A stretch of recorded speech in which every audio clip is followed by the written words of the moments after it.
പ്രിയപ്പെട്ട അധ്യാപകരെ, രക്ഷിതാക്കളെ, എൻ്റെ സ്നേഹമുള്ള കൂട്ടുകാരെ, എല്ലാവർക്കും എൻ്റെ സ്നേഹപൂർവമായ നമസ്കാരം. ഇന്ന് ഞാൻ നിങ്ങളുടെ മുൻപിൽ സംസാരിക്കാൻ പോകുന്ന വിഷയം പ്രകൃതി എന്നതാണ്. പ്രകൃതി, ഈ ഒരു വാക്കിൽ മുഴുവൻ ജീവിതവും അടങ്ങിയിരിക്കുന്നു.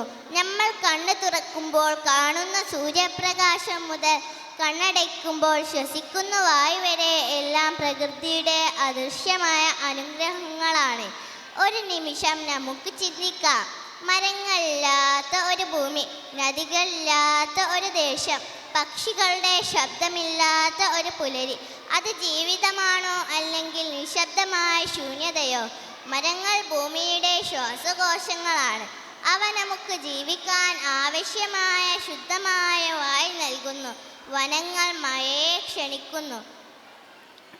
നദികളും പക്ഷികളും മൃഗങ്ങളും പുഴകളും, ഈ ഭൂമിയിലെ ഓരോ ജീവനും ഒരു വലിയ സമുദ്രത്വത്തിൻ്റെ ഭാഗമാണ്.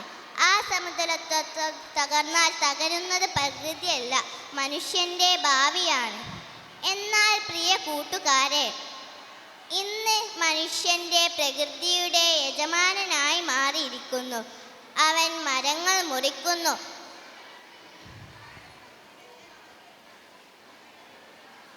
നദികളെ വിഷമാക്കുന്നു, വായുവിനെ മലിനമാക്കുന്നു. ഇതിൻ്റെ ഫലമായി നമ്മൾ കാണുന്നത് വരൾച്ച, വെള്ളപ്പൊക്കം, പ്രളയം, അസഹ്യമായ ചൂട്. ഇവയെല്ലാം പ്രകൃതിയുടെ ശിക്ഷയല്ല, നമ്മുടെ അവഗണനയുടെ ഫലങ്ങളാണ്. പ്രകൃതി നമ്മുടെ ശത്രുവല്ല, അവൾ നമ്മുടെ അമ്മയാണ്. അമ്മയെ വേദനിപ്പിച്ചാൽ അവൾ കരയും. ഇന്ന് കരയുന്നത് പ്രകൃതിയാണ്, നാളെ കരയുന്നത് നമ്മളായിരിക്കും.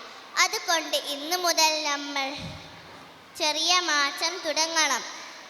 വലിയ കാര്യങ്ങളിൽ അല്ല, ചെറിയ പ്രവൃത്തികളിൽ ഒരു കുഞ്ഞു മരമെങ്കിലും നടാം.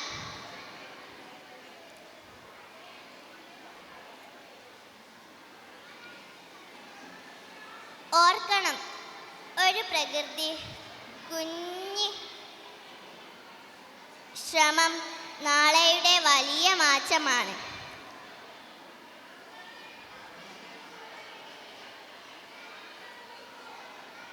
പ്രിയ കൂട്ടുകാരെ, ഈ ഭൂമി നമുക്ക് കടം കിട്ടിയതാണ്. നമ്മുടെ ഭാവി തലമുറയിൽ നിന്ന് അത് പച്ചയും സുന്ദരവുമായി തിരികെ നൽകുക എന്നതാണ് മനുഷ്യധർമ്മം.